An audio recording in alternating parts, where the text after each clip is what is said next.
ఈ దినం వాక్యం చూసుకుందాం. కీర్తనలు 84, Psalms 84 and verse 5. నీ వలన బలమునందు మనుష్యులు ధన్యులు, యాత్ర చేయు మార్గములు వారికి అతి ప్రియములు.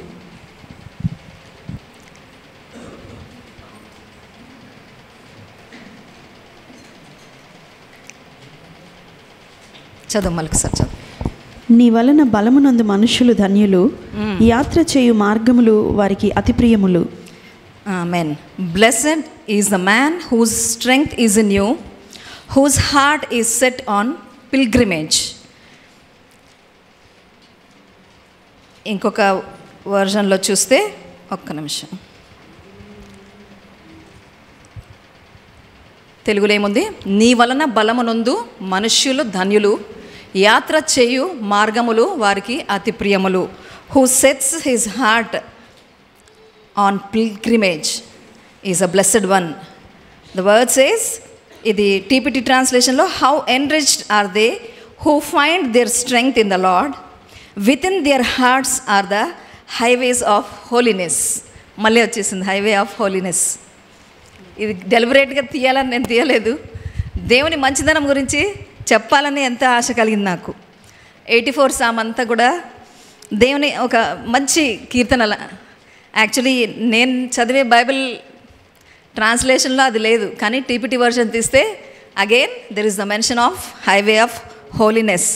పిల్గ్రిమ్ అంటే తెలుగులో ఏముంది? యాత్ర. యాత్ర చేయు మార్గములు వారికి అతి ప్రియములు. ఎవరికి? ఎవరి బలము దేవుని నుంచి వస్తుందో వారి యాత్ర. అంటే మనము యాత్రికులమైన ఆర్వి అయిన పిల్గ్రిమేజ్ కదా. మనము ఈ ప్రయాణాన్ని ఏం పోలుస్తామో? ఒక యాత్రతో పోలుస్తాము. యాత్ర ఎక్కడ ముగుస్తుంది? What is the destination for our journey? Zion కదా, the salvation of our soul. తండ్రి వద్దకి చేరడమే మన యాత్ర యొక్క ముగింపు. So a pilgrim is a person who journeys, especially a long distance, to some sacred place as an act of religious devotion. తెలుసు కదా, యాత్రకు వెళ్ళిన హీదన్ కూడా చెప్తారు కదా. So the reason of our pilgrimage is to reach our destination, the presence of the Lord for eternity. So ఇక్కడ ఏం చెప్తున్నాడు? Sons of Korah. This is a psalm written by the sons of Korah. So what are the sons of Korah trying to tell us? So ఏం చెప్పడానికైనా ప్రయత్నిస్తున్నారు వీళ్ళు కదా. ఒక యాత్ర గురించి మెన్షన్ చేస్తున్నారు. ఏంటి చెప్పాలనుకుంటున్నారు అని చూస్తే, it's about us setting our heart on the highway of holiness. ఇప్పుడు ఏం చూసుకున్నాము? మన హృదయమును దేవుని మార్గములో మనము పెట్టుకోవడం అనే విషయము గురించి వారు మాట్లాడుతున్నారు. ఆ యాత్ర ఎక్కడుంది? ఆ ప్రయాణము it's on the highway of holiness. So ఇక్కడ మనం చూస్తే ఈ 5th వచనంలో ఆ మాట చెప్తున్నాడు. సో చదువు. నీ వలన బలమునందు మనుష్యులు ధన్యులు, యాత్ర చేయు మార్గములు వారికి అతి ప్రియములు. సో యాత్ర చేయు మార్గములు వారికి అతి ప్రియములు. సో ఇక్కడ ఏంటి? ఆ కాలంకే వాళ్ళు గ్రహించిన సంగతి ఏంటి మనం ఎప్పుడు అర్థం చేసుకోవాలి. దేవుని పిలుపు ఏంటి? ఎప్పుడైనా మన పిలుపు ఉన్నతమైన పిలుపు. ఇప్పుడు దేవుడు రక్షించి అక్కడే ఉండండి అని అంటారా? What is God's expectation? That we should grow in him. ఆయన పిలుపు ఎప్పుడైనా from strength to strength, from glory to glory. ఏముంటుంది? From faith to more faith, from victory to more victory. అదే దేవుని ఇష్టము. దేవుని పిలుపు ఏంటి మన జీవితాల్లో అంటే, ఎప్పుడైనా మనము ఉన్న స్థలంలో ఆగిపోవడం కాదు, కానీ మనం ఎదుగుతూ రావాలి అంటే what it needs? It has a journey, it has a process. So ఇక్కడ ఏం మాట్లాడుతున్నాడు ఆయన? ఎవరి హృదయము ఆ జర్నీ మీద, ఆ యాత్ర మీద వారు దృష్టి నిలిపి ఉంటారో వారు ధన్యులు అంటున్నారు. So it is never his will for a stagnant life. మన క్రిస్టియన్ లైఫ్ ఎప్పుడు ఒక ఉన్న స్థితిలో ఉండిపోవడము, ఆగిపోవడం అనేది దేవుని చిత్తం కాదని మనము గ్రహించాలి. ఆమేన్. మన పాత ఇజ్రాయెల్ దేశంలో కూడా చూస్తే వాళ్ళు పశువులను మేపడానికి తీసుకువెళ్ళినప్పుడు ఎక్కువ అక్కడ హిల్ ఏరియా కదా ఇజ్రాయెల్ అంతా కూడా.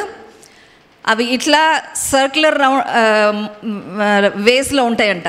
చూడడానికి ఏమనిపిస్తుంది అంటే ఇట్లా ఊరికి తిరుగుతున్నారు లాగా అనిపిస్తుంది. కానీ అల్టిమేట్గా they reach the hill top అంట. చూడడానికి ఏమనిపిస్తుంది, మనం కూడా చాలాసార్లు అనిపిస్తుంది కదా, ఇదేంటి ప్రభువుని వెంబడిస్తున్నాం, ఉన్న చోటనే ఉన్నట్టుగా ఉంది, వీఆర్ గోయింగ్ నోవేర్ అని మనకు అనిపిస్తుంది. కానీ మనం అర్థం చేసుకోవాల్సింది, మనము దేవుణ్ణి మన కాపరిగా పెట్టుకొని మన ముందు మనం నడిచినప్పుడు, though it may look we're circling around, ultimately we should know he's taking us step by step to the highest point. Amen. So we should observe. దీన్ని బట్టి ఏంటి మనకు అనిపిస్తుంది, కానీ మనము గమనించుకోవాలి. ఏం గమనించుకోవాలి? ఉన్న చోట ఉండిపోతుందా, ఏదైనా ప్రోగ్రెస్ మనకు కనపడుతుందా అని మనము ఎప్పటికప్పుడు చూసుకోవాలి. So we should observe our lives. If we feel we're in the same place, అంటే దేవుడైతే ముందుకే నడిపించే దేవుడు కదా, హైయెస్ట్ పాయింట్కి మనం చేరుకునే వరకు మనల్ని నడిపించే దేవుడు. కానీ ఆగిపోయినట్టుగా మనకు అనిపిస్తే ఎవరిది తప్పు? ఎక్కడ లోపం ఉంది? Somewhere we have left the way. మనం ఎక్కడో మార్గము వదిలేసామని దాని అర్థం. Amen. So let us take this time. మళ్ళీ దేవుడు ఎందుకు మాట్లాడుతున్నారు నాకు తెలియదు. న్యూ ఇయర్ రోజు మాట్లాడిన మాటని ఈ సంవత్సర కాలం మనం నెరవేర్పుని చూడాలి. Amen. Let us see the fulfillment of God's promise for our lives this year. ఈ సంవత్సరం దేవుడు చెప్పిన మాట ఏంటి? మనం వెలుగుగా ఉండబోతున్నాం. వెలుగుగా ఉండాలంటే మనం వెలిగింపబడాలి. మనం వెలిగింపబడాలంటే లాస్ట్ వీక్ చూసుకున్నాం కదా, పాపమును వదిలిపెట్టి ఆ హైవేలో మనము నడవలసి ఉంది. That's what we have learned. ఆ వెలుగుగా అలా ఎలా ఉంటాము అంటే మనలో అతిక్రమమును, పాపమును కదా, బలహీనతలను వదిలిపెడుతూ దేవుని మార్గము, it is called the highway of holiness. అది ఉన్నతమైన పరిశుద్ధమైన ఒక మార్గముగా ఉంది అది. ఆమెన్. సో లాస్ట్ ఇయర్ కూడా అన్న చెప్పింది, ఎంతమందికి గుర్తుందో నాకు తెలియదు, మన అల్టిమేట్ డెస్టినేషన్ సియోను, జాయన్. కానీ కొన్ని ప్రదేశాలు దాటుతూ వెళ్ళాలి అని చెప్తూ షైలో అనే ప్రదేశము, హెబ్రోన్ అనే ప్రదేశం మనం దాటవలసి ఉంది అని ఆయన చెప్తూ వచ్చారు. అది సో ఎస్ గాడ్ లైక్స్. ఆయన ఆ రోజు చెప్పినప్పుడు ఏమన్నారంటే, కొన్ని స్థలముల ద్వారా దేవుడు తీసుకువెళ్తారు. ఎందుకంటే ఆయా స్థలములో మన యాటిట్యూడ్స్ని సరి చేసుకుంటూ దేవుడు ముందుకు నడిపించడానికి కొన్ని పరిస్థితుల్ని, కొన్ని స్థలములను దేవుడు మనల్ని తీసుకువెళ్తారు. ఆమెన్. అర్థమవుతుంది కదా. So when God took to Shiloh చూద్దాం ఒకసారి. So before reaching Zion they had to cross Shiloh and Hebron. So God is interested in taking us through certain places to check our attitudes. ఐగుప్తు నుంచి కూడా వాగ్దాన దేశంలోకి 11 రోజుల ప్రయాణం అయినా సరే దాన్ని 40 సంవత్సరాలు పట్టింది. దేనికి? దేవుడే చెప్తారు, దేవుడే అంటారన్నమాట. ఎందుకు? So that what is in your heart will come out. మీ హృదయంలోని మీ ఇంటెన్షన్స్, ఉద్దేశాలు బయటికి తీసుకుని రావడానికే నేను అలా చేశానని చెప్తారు. అంత మాత్రం కాదు, మీకు ఒకవేళ శత్రువు ఎదురవుతే మీరు ఎలా జయించాలో మీకు ఆ సిద్ధపాటు ఉండదు. కాబట్టి అది నేను 40 సంవత్సరాలుగా నేను చేశానని దేవుడు మాట సెలవిస్తుంది. Amen. So we should understand if we're going through situations or through circumstances which we don't like. చాలాసార్లు మనకు నచ్చేదిగా అనిపించదు కదా, మనకు నచ్చినట్టుగా ఉండదు అవి. కానీ we should understand God has a purpose behind that. Amen. So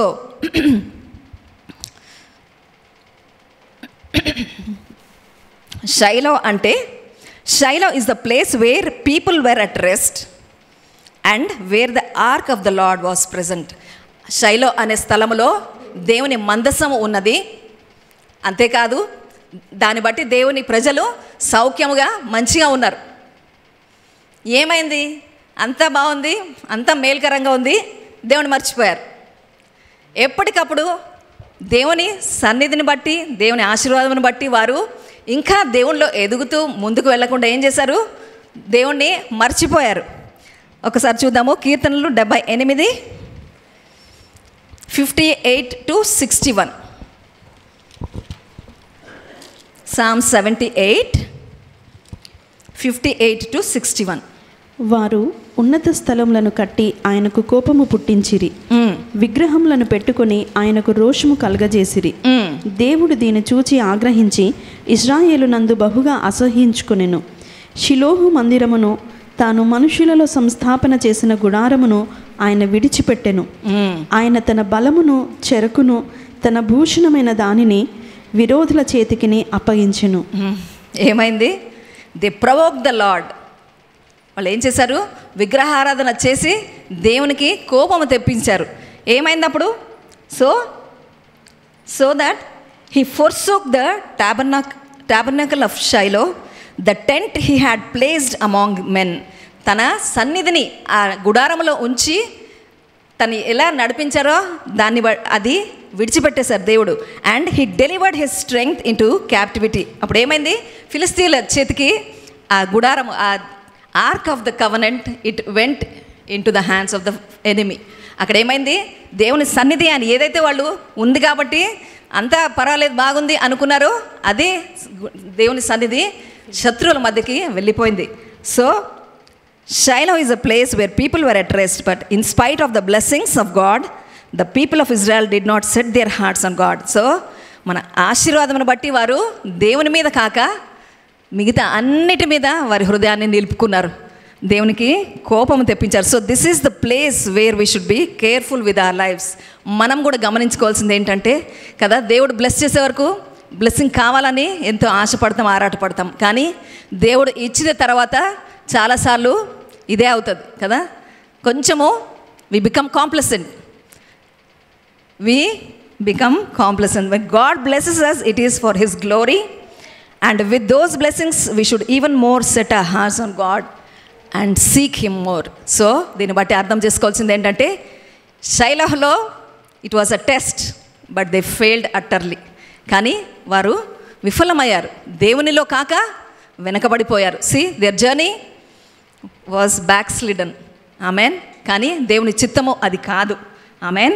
so the story of Shiloh is a cautionary tale. అంటే మనల్ని హెచ్చరించేటువంటి ఒక కథనముగా ఉంది అది.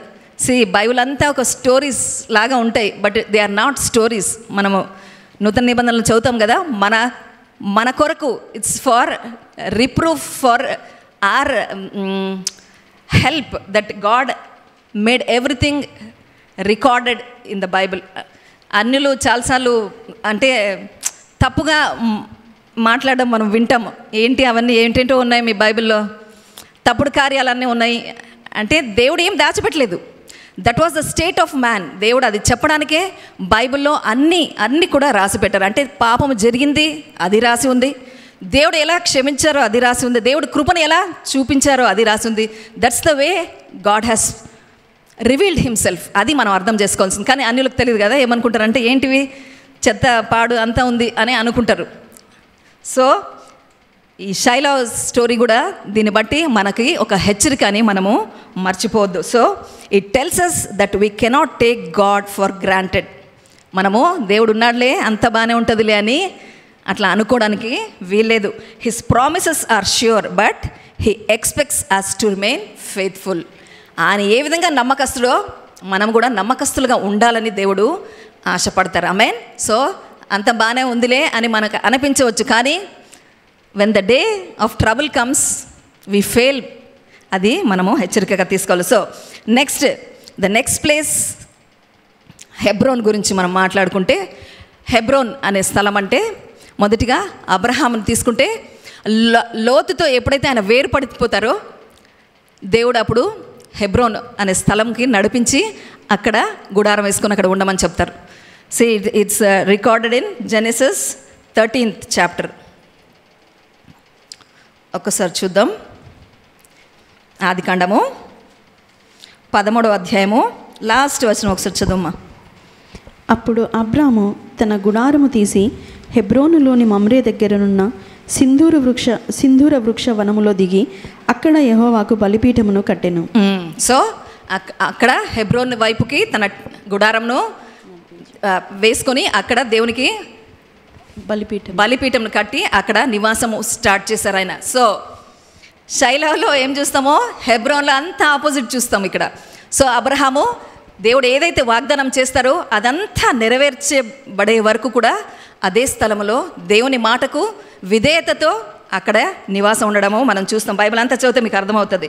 So next it's the place David, ఒకసారి చూద్దాం. 2 Samuel 2nd chapter 1st verse.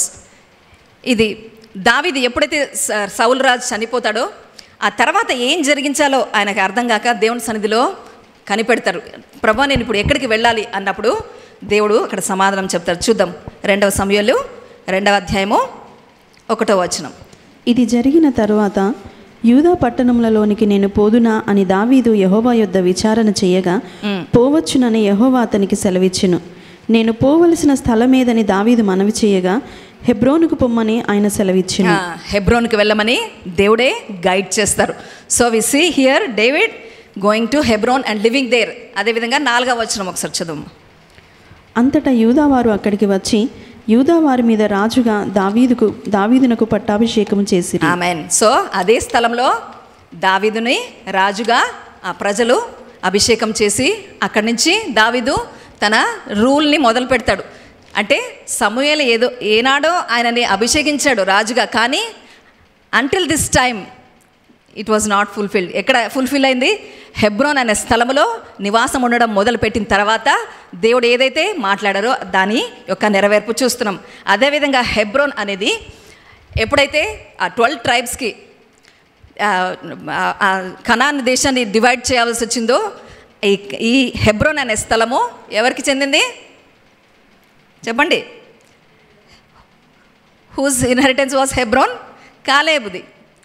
కాలేబుకి అది ఇవ్వబడుతుంది. ఒకసారి చూద్దాం. Joshua chapter 14 verse 14. యెహోషువ గ్రంథము 14వ అధ్యాయము 14వ వచనం. కాబట్టి హెబ్రోను యెపున్నె అను కెనేజీయుని కుమారుడైన కాలేబునకు నేటి వరకు స్వాస్థ్యముగానున్నది.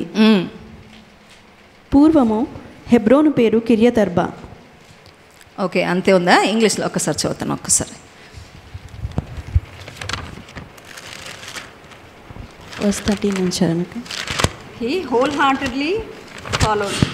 యెపున్నె కుమారుడైన కాలేబు ఇశ్రాయేలీయుల దేవుడైన యెహోవాను నిండు మనసుతో అనుసరించేవాడు గనుక, నిండు మనసుతో ఆశ్రయించేవాడు కనుక యెహోషువ అతన్ని దీవించి అతనికి హెబ్రోనును స్వాస్థ్యముగా ఇచ్చెను. So Hebron therefore became the inheritance of Caleb the son of Jephunneh the Kenizzite to this day because he wholly followed the Lord God of Israel. So దేవుణ్ణి హృదయపూర్వకంగా ఆయన వెంబడించినది చూస్తున్నాం. So we see Hebron speaks of wholeheartedness and covenant fulfillment కదా.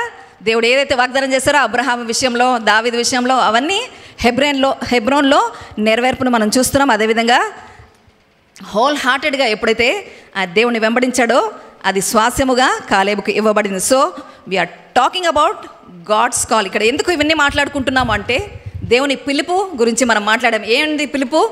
ఎప్పుడైనా మనము అంచెలంచెలుగా ఎదగాలనేది దేవుని పిలుపు. So we're talking about God's call over our lives and it is always to take us higher. ఎప్పుడైనా మనల్ని ఉన్నత స్థలంకి నడిపించడమే దేవుడి చిత్తం. సో బ్యాక్ వచ్చేద్దాం. Psalms 84 verse 5 ఏమంటుంది ఒకసారి చూద్దాం. మళ్ళీ కీర్తన 84:5. నీ వలన బలమునందు మనుష్యులు ధన్యులు, యాత్ర చేయు మార్గములు వారికి అతి ప్రియములు.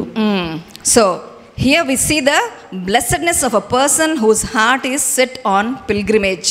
యాత్ర యందు వారి హృదయమును నిలిపిన వారు ధన్యులు. ఎందుకు? That means who responds. అంటే దేవుడు పిలుపును ఏంటి?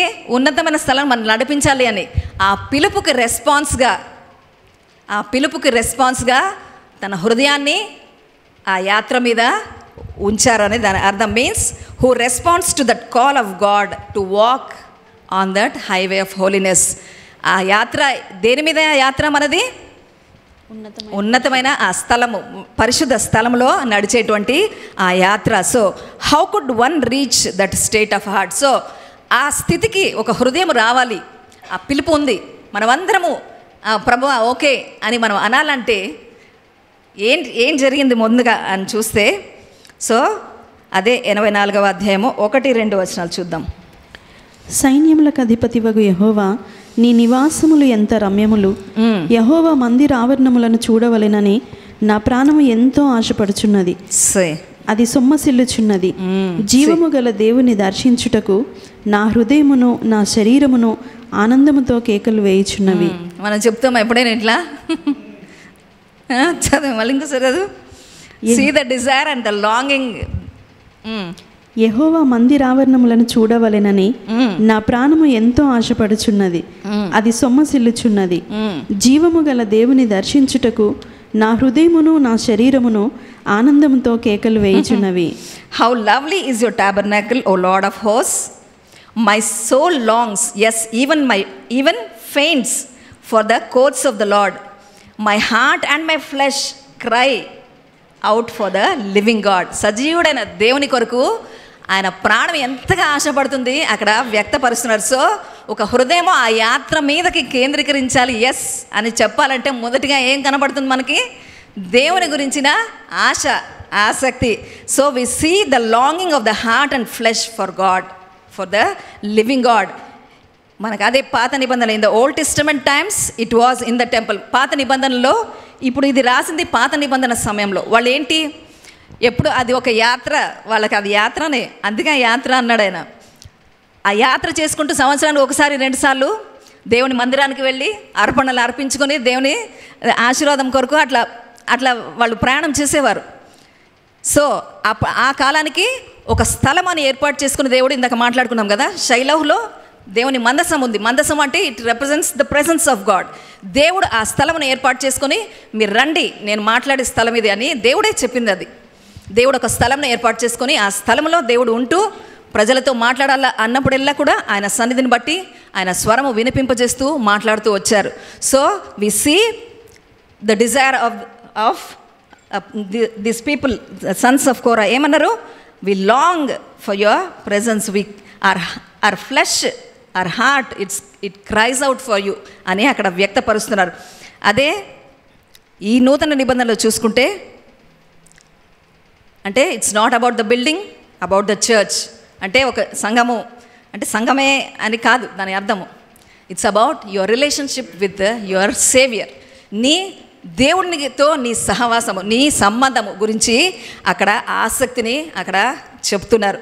So it was the ark of the covenant and in the holy. అప్పట్లో అయితే అతి పరిశుద్ధ స్థలములో దేవుని మందసం ఉండేది, దాని గురించి ఉంది. కానీ but now it is not about the building or the church, but it's a personal relationship with Jesus. So the first thing we need. So ఇక్కడ ఏంటి, మన హృదయము ఆ యాత్ర, ఆ హోలీ ఆఫ్ హైవే ఆఫ్ హోలీనెస్లో మనం నడవాలి. ఓకే లార్డ్ అని చెప్పాలంటే ముందుగా ఏముండాలి మనలో? దేవునితో అటువంటి సంబంధమును బట్టి ఆశ, దేవుని సంఘమును బట్టి ఆశ, ఆసక్తి మనలో మొదటిగా కనపడాలి. మనము కీర్తన 27:4 ఒకసారి చూద్దాం. యెహోవా యొద్ద ఒక్క వరము అడిగి తిని దానిని నేను వెదకుచున్నాను. యెహోవా ప్రసన్నతను చూచుటకును ఆయన ఆలయములో ధ్యానించుటకును నా జీవిత కాలమంతయు నేను యెహోవా మందిరంలో నివసింపగోరుచున్నాను. చూడండి, దావీదు కూడా ఆ రహస్యము తెలిసినవాడు కాబట్టి ఇక్కడ ఏమి ఆశపడుతున్నాడు? What is he desiring? One thing I have desired of the lord, that will I seek, that I may dwell in the house of the lord all the days of my life. ఏమంటున్నాడు? నా జీవిత కాలము కూడా ఆయన మందిరములో నివాసము ఉండాలని ఒక ఆశని వ్యక్తం చేస్తున్నాడు. అంటే పని పాట లేదా ఆయనకి? రాజు కదా, but it shows your attitude towards your God, your saviour.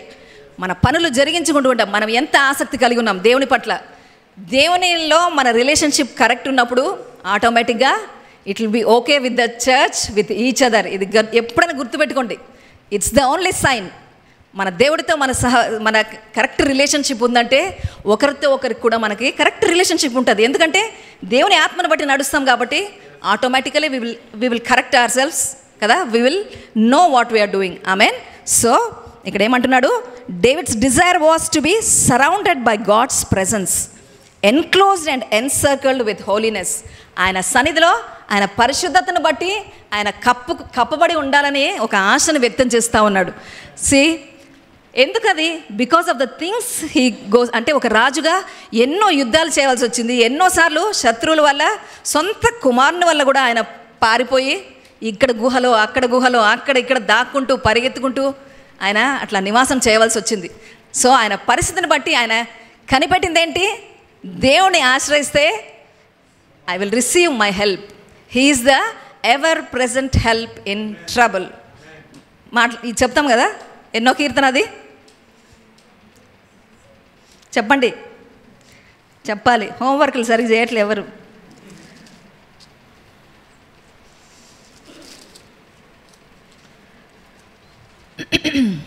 Okay, he's the ever present help. So దావీదుకి ఇది తెలుసు కాబట్టి ఈ ఆశను ఆయన వ్యక్తం చేస్తున్నారు. ఏమంటున్నారు?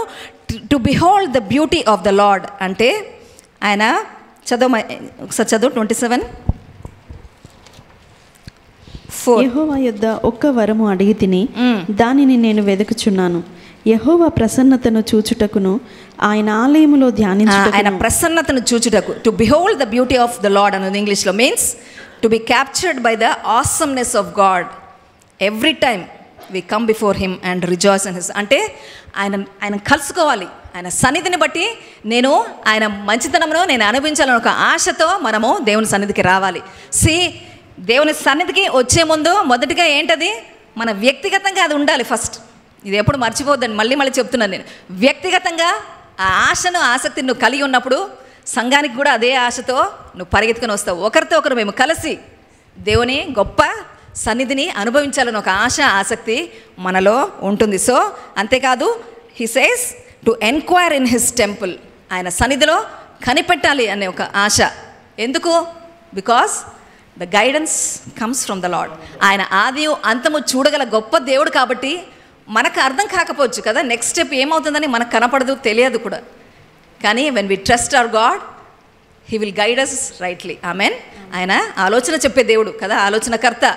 ఇన్ని మాటలు మనం పలుకుతాం ఒక ప్రేయర్ లాగా, ఊకే వి రిపీట్ దోస్ థింగ్స్. కానీ వి షుడ్ ఎక్స్పీరియన్స్ ప్రాక్టికల్గా అది మనము అనుభవించాలి. ఇంకొక ట్రాన్స్లేషన్ ఏంటంటే ఎన్క్వైర్ ఇన్ హిస్ టెంపుల్ అంటే అర్మేయిక్ ట్రాన్స్లేషన్ ఏంటంటే ఎర్లీ మార్నింగ్ లేచి దేవుని అందు సంతోషించడానికంట. అది మనందరి లైఫ్లో ఎప్పుడు వస్తుంది? అది పొద్దునే దేనికి ఇంకేమీ వద్దు, దేవుణ్ణి బట్టి సంతోషించడానికి ఆయన పొద్దున్నే దేవుని సన్నిధిని అంత ఆశపడి ఆయన వెళ్ళే ఆ మాటను అక్కడ పలుకుతున్నారు. Amen. So if you really have the immense desire for God, it should be shown in our daily life. మనకు నిజంగా ఆసక్తి ఉందంటే ఎక్కడ కనపడుతుంది? అది మన జీవితంలో కనపడుతుంది. ఉంది ఉంది ఉంది, ఇవన్నీ చెప్తున్నారు, నాకు ఉంది అనగా అనిపిస్తుందేమో, మనకి అనిపిస్తుంది కదా, వీ హ్యావ్ ద డిజైర్. కానీ ఎక్కడ కనపడాలి అది? In your daily life. It should be shown in your daily life.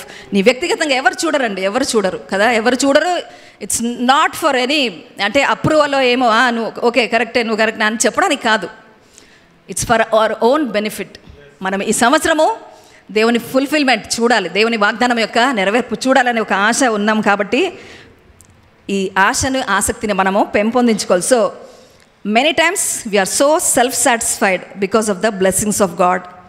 Very restful state. ఎందుకు? నేను ఎన్నటికీ విడవను ఎడమాయనని చెప్పాడు దేవుడు, విడవాడు కాబట్టి హాయ్, గుడ్. ఆ ప్రామిస్ ఉంది, దేవుడు ఎప్పుడు విడిచిపెట్టాడు. కానీ మనం ఏం చేయాలి కదా, దాన్ని బట్టి చాలాసార్లు నిర్లక్ష్య ధోరణి వహిస్తూ ఉంటాం మనం. మనకు తెలియకుండా అది జరుగుతుందండి. Complacency just sets in without our knowledge. మనకు తెలియకుండా అటువంటి అంత బాగుంది, నెమ్మదిగా ఉంది, అన్నీ సమకూర్చబడుతున్నాయి, అంత బాగుంది కాబట్టి ఏమవుతుంది, స్లోగా ఒక నిర్లక్ష్యం వచ్చేస్తుంది దేవుడి సన్నిధిని బట్టి. So but when the time of trouble comes we're not ready to face. కానీ దీన్ని బట్టి ఏం అంటే దేవునికి ఏం లాభం లేదు ఇవన్నీ మనకు చెప్పడానికి, మన కొరకే అండి, మన కొరకే చెప్తున్నాడు దేవుడు. సో కాంప్లసెంట్గా అయిపోయి దేవుళ్ళో కరెక్ట్గా మనం లేని రోజున గబుక్కున జరగకూడదు జరిగింది అనుకోండి, ఎదురైంది అనుకోండి ఒక పరిస్థితి, we will not be able to stand. మనము నిలబడలేం, వీ కెనాట్ స్టాండ్. అక్కడ అట్లయింది, షైలోలో ఏమైంది, ఫిలిస్తీన్లు యుద్ధానికి వస్తే వెళ్ళారు యుద్ధానికి. ఏంటి అప్పటి వరకు ఏంటి, ప్రభువు ప్రతిసారి శత్రువుల్ని ఓడిస్తూ వీరికి విజయాన్ని ఇస్తూ నడిపించాడు కనానికి వచ్చే వరకు. ఇంకా అదే మూడ్లో ఉన్నారు మనుషులు. ఏంటి, దేవుని మందసం ఉంది, దేవుని ఆశీర్వాదం, మంచిగా రెస్ట్ ఉంది, అంత బాగుంది అని ఇష్టం వచ్చినట్టు బ్రతకడం మొదలుపెట్టారు. ఇక్కడ ఏమైంది, వాళ్ళు కాంప్రమైజ్ అయ్యారు.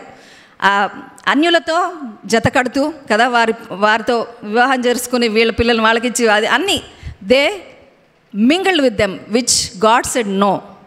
దేవుడు వద్దు అట్లా.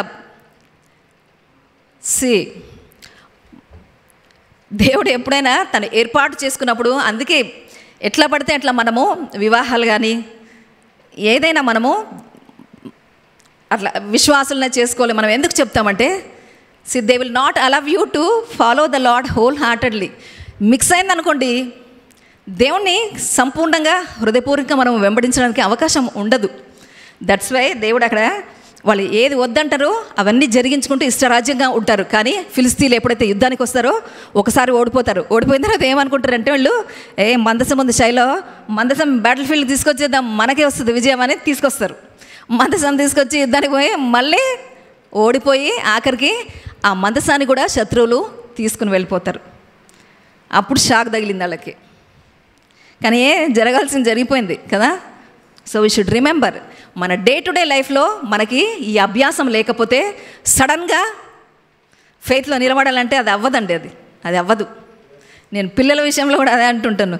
చర్చికి వచ్చి ఏ అంటే వాళ్ళు ఎందుకు వింటారు, వారం అంతా ఇంట్లో అంటే వినే అలవాటు వాళ్ళకు ఉండాలి కదా. సండే వచ్చి అంటే ఏంటి వెరైటీ చేస్తుంది మా అమ్మ అనుకుంటారు వాళ్ళు, అనుకుంటారు కదా. So it should be even in your private life, day to day లైఫ్లో ఇవన్నీ అభ్యాసం చేయాలి, మనం చేయాలి కదా. మనం కలిసి వచ్చినప్పుడు దేవుని సన్నిధిలో ఇటువంటివన్నీ కూడా మనము వ్యక్తిగతంగా ఉన్నప్పుడే మనము బయటకు వచ్చినప్పుడు అది జరిగించగలుగుతాం. So when the enemy attacked they were defeated. So షైలాహ్లో అదే జరిగింది. If you do not spend time in God's presence, seek him and be filled with him daily. ఇది ప్రతి దినము మనము అభ్యాసం చేయాలి. దినం దేవుడు మాట్లాడుతుంది ఏంటంటే అటువంటి ఆసక్తి మనలో ఉండాలి. ఇక్కడ మనం చదివాం కదా, 1 and 2 verse 84లో ఎంత ఆశను వ్యక్తం చేస్తున్నారు వాళ్ళు కదా. దేవుని సన్నిధిని కొరకు, దేవుని సన్నిధిలో ఉండాలని ఒక ఆశ, ఆ ఆసక్తి మనము పెంపొందించుకోవాలి. ఎందుకు, when the day of trouble comes you will stand strong. మనము స్థిరంగా మనం నిలబడగలుగుతాం. దీన్ని బట్టి నెక్స్ట్ స్టెప్ ఏమొచ్చింది, ఆ ఆసక్తిని బట్టి, దేవుని సన్నిధిని అంత ఆకాంక్షించిన దాన్ని బట్టి, ఆ లైఫ్లో ఎవ్రీడే లైఫ్లో అది జరిగించిన దాన్ని బట్టి వారి హృదయము ఎప్పుడైతే దేవుడు పిలిచారో ఆ పిలుపుకి ఎస్ లార్డ్ అని చెప్పడానికి రెడీ అయింది. ఆమేన్.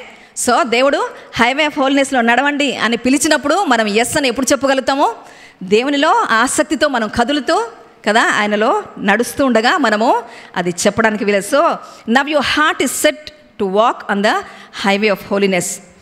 సో ఈ హైవే ఆఫ్ హోలీనెస్ అంటున్నాం దేనికి? So what are the benefits that you get when you walk on this. అంటే ఈ ప్రయాణము అంటే ఎట్లుంటుందో అనే ఒక ఆలోచన కూడా ఉంటుంది కదా. సో మనం చూస్తే నెక్స్ట్ 84 సామ్లోనే 6th verse చదువుదాం ఒకసారి.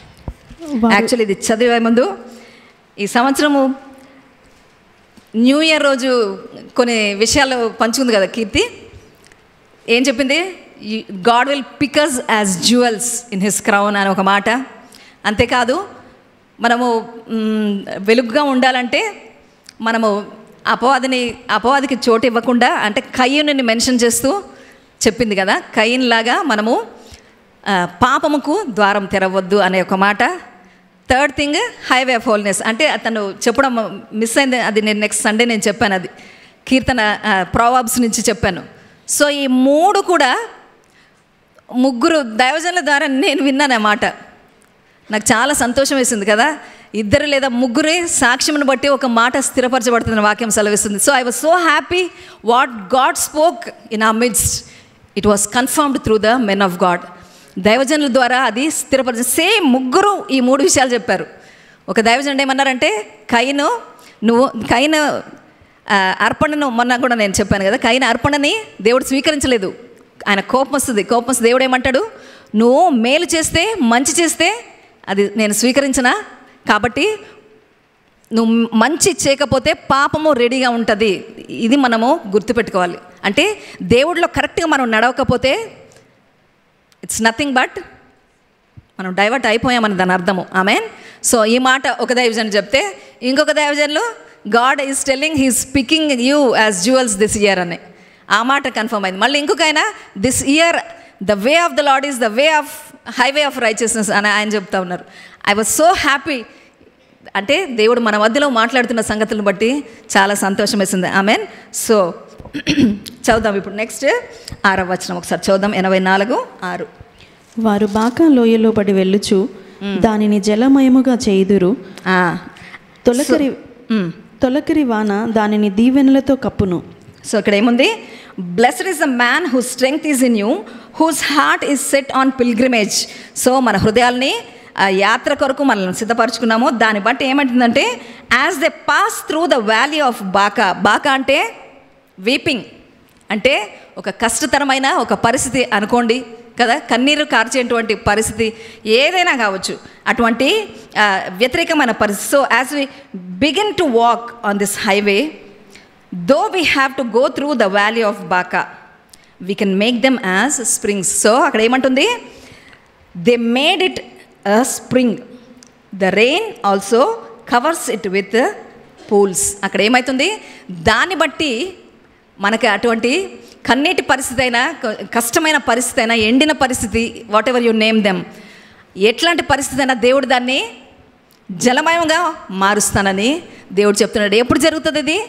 When you walk on the highway of holiness. అంటే దేవుని మార్గంలో మనం నడిచినప్పుడు దేవుడు ఇచ్చే ఆ బెనిఫిట్ అది. Amen.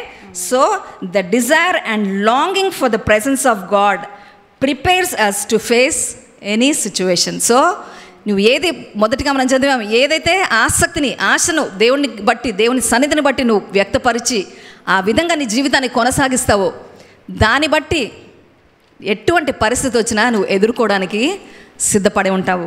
Amen. So that longing for God's presence provides the wisdom and the strength for your difficult situation. So ఏదైతే నువ్వు అప్పగించుకొని దేవుని సన్నిధిలో గడుపుతావో దాన్ని బట్టి దేవుడు నీకు కావాల్సిన జ్ఞానమును, బలమును దేవుడు అనుగ్రహిస్తారు. So Baca means weeping or difficulties or drought or dryness, whatever it is. Even in such conditions the Lord becomes our strength on this highway. అంతే కదా చదివాము, blessed is a man whose strength is in you. దేవుని యందు బలము, నీ వలన బలము నందు మనుషులు ధన్యులు. So the Lord himself becomes the strength for us. So the relationship with our God provides a never ending supply of strength and provision. So మన దేవునితో మనము ఏర్పాటు చేసుకునే ఆ సంబంధమును బట్టి ఎప్పటికీ మనకి ఎప్పుడు తరగని ప్రొవిజన్, తరగని బలము మనకి అనుగ్రహించబడుతుంది. జనరల్గా చూడండి, ఒక జర్నీ అన్నప్పుడు ఫుల్ ఎక్సైట్మెంట్తో స్టార్ట్ చేస్తాం. ఒక వారం పోయి బ్యాక్ వచ్చేసరికి ఎట్లా అయిపోతాము, నీరసపడిపోతాం, వి బికమ్ వీక్. కానీ ఇక్కడ ఏమంటుంది, నెక్స్ట్ వచ్చిన చదవమ్మా 7th verse. వారు నానాటికి బలాభివృద్ధి నొందుచు ప్రయాణం చేయుదురు. సో ఏముంది, they go from strength to strength. తర్వాత వారిలో ప్రతివాడును సియోనులో దేవుని సన్నిధిని కనబడును. ఆఖరికి ఎక్కడ కనబడతారు? ఈ ప్రయాణం అంతా where will we end up? అదే కదా మన యాత్రకి కారణం ఏంటి? సియోనుకి చేరుకోవడానికే. ఆమెన్. అర్థమవుతుంది అందరికీ? See after this journey, so this journey may be difficult one, it may be hard one, but still God says I will provide the strength, I will be your strength, I will provide everything that you need అని చెప్తూ, ఇంకా అది కాక బలం నుంచి అధిక బలం కూడా ఇస్తానంటున్నాడు. యెషయాలో చదువుతాం కదా, who wait on the Lord shall renew their strength. దేవుని యందు వేచి ఉన్నవారు తమ బలమును నూతన బలము. That's the privilege we have when you wait on God, when you make him your delight. ఇంకా ఏముంటుంది కీర్తనలో? When you delight in him he will grant your heart's desire. నువ్వు దేవుని యందు సంతోషించినప్పుడు నీ హృదయ ఆశలను నెరవేర్చే దేవుడు. చాలాసార్లు అనుకుంటాం కదా, ఇది అది అన్నీ ఉన్నాయి, అది ఫుల్ఫిల్ అవ్వట్లేదంటే మరి దేవుళ్ళు మనం సంతోషిస్తున్నాం లేదు చూసుకోవాలి. First the condition should be fulfilled. Amen. So though the journey might be a difficult journey, the Lord will be our strength and so we appear before God in Zion. So ఇదంతా అయ్యి మనము దేవుని సన్నిధిలో మనము నిలబెట్టుకుంటాం. So that is we can finish our race in a way to be appreciated by the Lord. ఎట్లా ఈ journey అంతా, ఈ ప్రయాణము, ఈ పరుగు, ఇవంతా కూడా సక్సెస్ఫుల్గా కంప్లీట్ చేసుకొని దేవుని ముందు మన రివార్డ్ కొరకు మనము నిలబడడానికి అవకాశం ఉంటుంది. So when we are on this highway of holiness we will surely reach our destination. దీన్ని బట్టి ఏమర్థమవుతుంది? బలం నుంచి బలం పొందుకుంటూ ప్రతి ఒక్కరు కూడా సియోనులో దేవుని సన్నిధిని వారు కనబడతారని చెప్తుంది. అంటే sure, it's a sure destination. తప్పకుండా మనము అక్కడికి చేరుకుంటామని అర్థము. So it's just not going to church, ఊరికి సంఘానికి వచ్చినాం పోయినాం కదా, సండే టు సండే లేదా ఫెస్టివల్ టు ఫెస్టివల్, ఇట్లా కాదు. Let us begin to have that personal relationship with God. Amen. So వ్యక్తిగతంగా దేవునితో మనము మన సంబంధము కలిగి ఉండడంలో మనం నిమగ్నమై ఉంది ఈ సంవత్సరం. Let us practice that. So అంతేకాదు, ఒకసారి 11వ వచనం 10-11 ఒకసారి చదువుమా. నీ ఆవరణంలో ఒక దినము గడుపుట 1000 దినముల కంటే శ్రేష్టము. భక్తిహీనుల గుడారములలో నివసించుట కంటే నా దేవుని మందిర ద్వారమునొద్ద నుండుట నాకు ఇష్టం. ఈ మాట ఎలా చెప్పగలుగుతున్నాడు? ఈ ముందు బెనిఫిట్స్ అన్నీ ఆయనకి అర్థమైపోయింది కాబట్టి ఏమంటున్నాడు? ఒక్క దినము నీ సన్నిధిలో గడపడమే నాకు మేలు. చాలాసార్లు కదా ఎక్కడెక్కడో వెళ్తాం, వెళ్ళొద్దని కాదు, దేవుడి ఉద్దేశం ఎక్కడ వెళ్ళొద్దని చెప్పలేదు. But more than all that your desire should be for the Lord. So 11వ వచనం కూడా ఒకసారి చదువుమా. దేవుడైన యెహోవా సూర్యుడును కేడమునై ఉన్నాడు. సూర్యుడు కేడము అంటే when you walk on that highway he is our sun and shield. అంటే వెలుగుగా ఆయనే ఉంటారు, మన ప్రొటెక్షన్ ఆయనే ఉంటాడు. ఇంకా యెహోవా కృపయు ఘనతయు అనుగ్రహించు. కృప ఘనత. See what else we want as a human being. ఈ భూమి మీద ఉండగా మనం ఏం ఆశపడతామండి ఇంతకన్నా? చెప్పండి. God is promising all these things. But when we walk on that highway of holiness, యథార్థముగా ప్రవర్తించు వారికి ఆయన ఏ మేలును చేయక మానడు. No good thing will he withhold. ఏ మంచిని కూడా నేను పెట్టుకొని నేను సమస్తము నీకు ఇస్తాను అని దేవుడు వాగ్దానం చేస్తున్నాడు. ఆమేన్. సో ఈ దినము ఈ మాటను విన్నాం. సో ఆ హైవే ఆఫ్ హోలీనెస్లో మనం నడవలసింది మన జర్నీని. మీరు చూడండి, ఇప్పుడు హైవే ఆఫ్ హోలీనెస్ వద్దంటే ఇంకేదో ఒక వేలో నడవాల్సిందే. జర్నీ అయితే తప్పదు కదా, ఎక్కడో కూర్చుండే పరిస్థితి కాదు కదా. ఈ జీవితం ప్రయాణము కదలాలి. కానీ ఒక వైజ్ పీపుల్గా ఏం చేయాలి? మనము ఈ జర్నీ దేని మీద నడిపించుకోవాలి? On the highway of holiness. ఈ దినము ఒక మంచి గట్టి నిర్ణయం తీసుకుందాం. ఆమెన్. సో ఆ నడకలో మనకి ఏ కొద్దుగా ఉండదండి. దేవుడు మనతో ఉండడమే కాదు, మన అవసరతలు తీర్చే దేవుడు. ఒకవేళ వ్యతిరేకమైన పరిస్థితులు వచ్చినప్పుడు అవన్నీ దాటిస్తూ మనల్ని ఆఖరుగా తండ్రి ముందు నిలబట్టే దేవుడు మన దేవుడు. ఆమేన్. లేచి నిలబడితే ప్రేయర్ చేసుకుందాం.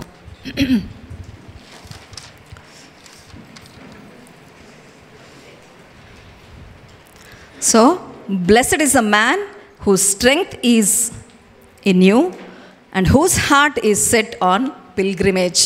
ఈ దినం ఈ మాటను విన్నాం కదా, కీర్తన 84:5. మర్చిపోద్దండి, ధ్యానించుకోండి. ఇంటికి వెళ్ళి మళ్ళొకసారి మీతో దేవుడు ఏం మాట్లాడితే ఆ మాటలు రాసుకుంటూ దేవుని మాటను ధ్యానిస్తూ దేవుడిలో ఎలా ఇంకా నేను కదలాలి, దేవుడిలో ఎలా నేను ఇంకా సరిచేసుకోవాల్సిన సంగతులు ఎలా సరిచేసుకోవాలి కదా. దేవుని మాట it's for correction, it's to strengthen, it's to bless you కదా. అన్నీ ఉన్నాయి అందులో.